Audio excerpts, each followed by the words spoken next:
Masya Allah, tabarakallah. Betul sekali. Memang seperti itu ya hukum bacaannya. Baiklah teman-teman semuanya, ada hukum bacaan di dalam ilmu tajwid yang ternyata meskipun tandanya seperti itu, hukum bacaannya bukan begitu. Hukum bacaan apakah itu? Mari kita bahas. Teman-teman semuanya rahimakumullah, ada dua hukum bacaan yang ternyata meskipun tandanya sama, disebabkan karena hal tertentu, nama hukum bacaan yang berbeda. Yang pertama adalah hukum bacaan idgham bi gunnah. Kemudian yang kedua adalah izhar wajib. Di mana letak perbedaannya sehingga tandanya meskipun sama tapi nama hukum bacaannya berbeda seperti yang sudah kita sebutkan tadi. Baiklah teman-teman, mari kita bahas yang pertama. Idgham bi gunnah. Idgham bi gunnah adalah salah satu hukum bacaan yang termasuk dalam klasifikasi hukum bacaan nun sukun atau tanwin ya teman-temannya. Di mana hukum bacaan idgham bi gunnah ini memiliki huruf ada 4. Yang pertama, ya, mim, nun, waw. Kemudian cara membacanya harus dibaca mendengung ya teman-temannya. Untuk mengetahui seperti apa hukum bacaan idgham bi gunnah itu muncul, tentu saja kita harus mengetahui tandanya ya teman-temannya. Dan tandanya adalah apabila terdapat nun sukun atau salah satu tanwin, apakah itu fathatain atau kasratain atau dhammatain, bertemu dengan salah satu huruf yang 4 tadi yang kita bilang ya, yaitu ya, mim, nun, atau waw ya. Nah, seperti itu. Kemudian bagaimana dengan hukum bacaan yang kedua, yaitu izhar wajib. Nah, setelah kita mengetahui penjelasan berkaitan dengan izhar wajib ini, insya Allah nanti kita akan mengetahui perbedaannya di mana sih, sehingga tandanya sama tapi kok hukum bacaannya berbeda. Oke, kita bahas izhar wajib. Izhar wajib memiliki huruf ada 2, yaitu waw dan ya. Kemudian tandanya juga sama dengan idgham bi gunnah tadi. Apabila terdapat nun sukun atau tanwin, salah satu tanwin bertemu dengan salah satu huruf yang 2 tadi, teman-temannya. Nah, kemudian di mana sih tempat perbedaannya? Perbedaannya adalah terletak pada rangkaian kalimatnya. Apakah berada dalam 2 kalimat atau 1 kalimat? Nah, ini dia. Kalau idgham bi gunnah, teman-teman, pertemuan antara nun sukun atau salah satu tanwinnya dengan salah satu huruf yang 4 itu ternyata berada dalam 2 kalimat, teman-teman. Berapa kalimat? 2 kalimat. Contohnya pada kalimat min waliyin, min waliyin.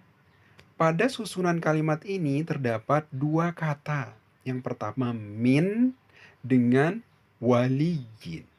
Nah, dan pertemuan hukum bacaannya di situ terletak pada nun sukun pada kalimat min. Bertemu dengan waw pada kalimat waliyin.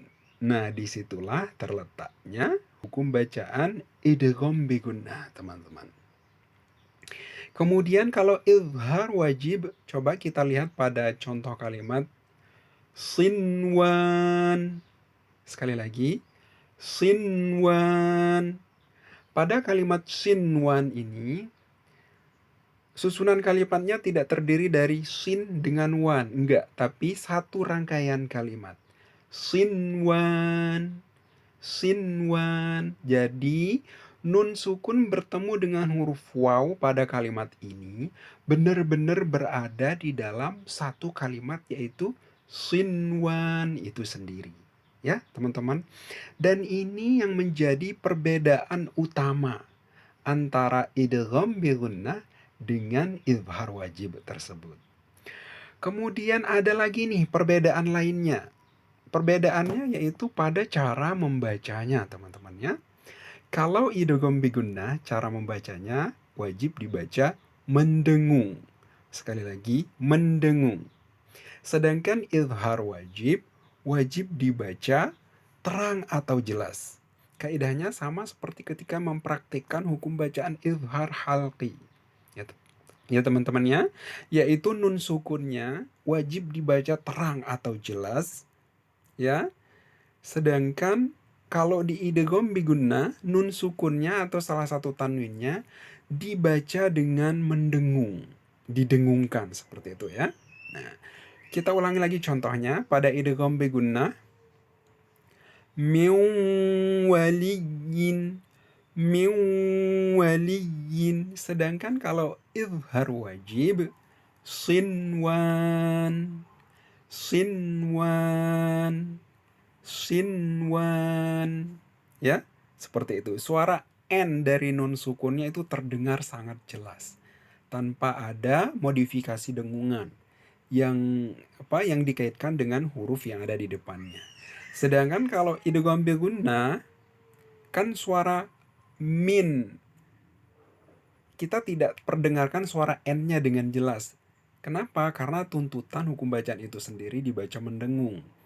Nun sukun bertemu dengan huruf waw. Dipengaruhi oleh huruf waw tadi, maka nun sukun tersebut menjadi mendengung. Miu, miu. Suara N-nya melebur atau mentasydid kepada huruf waw di depannya. Sehingga suara nun sukun tersebut wajib mengikuti arah makhraj huruf waw tersebut. Sehingga dia harus melebur dengan huruf waw. Dalam arti kata, dia wajib ditasydidkan, dimasukkan ke dalam huruf waw. Sehingga dari menjadi min waliyin menjadi min waliyin. Seperti itu teman-teman. Sudah jelas ya?